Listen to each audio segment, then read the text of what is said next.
Welcome to Epic Quest. I'm Jared, and I'm here with my lovely wife Danielle.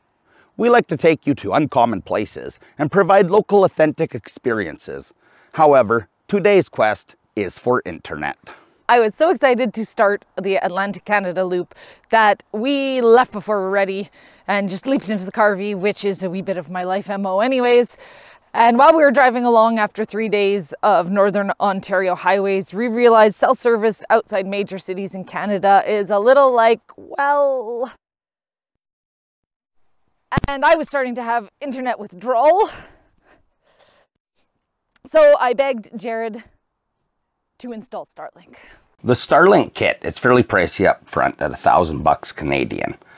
It comes with 4 items: the dish, a stand, a router, and a 75-foot cable. We did not want to use the stand as it might come to damage from cars, vehicles, animals, so we decided to mount it on a pole. We bought the pole mount from Starlink. It contains 6 set screws that are easy to tighten onto the pole and keep it secure. The pole mount is also hollow in the inside to let the cable through, and is fit precisely to mount the dish so it's secure at the top of the RV. We then mounted the pole to the side of the RV using mounting brackets that were sized to the size of the pole. Then we drilled a hole in the floor of our RV. We used a 3/4 inch bit. It is the smallest size you can use to push the end of the cable through. Due to problems routing the cable inside the RV, we decided to route it under the truck. We covered it in 1/2 inch split loom to protect it from rocks and road dirt and weather.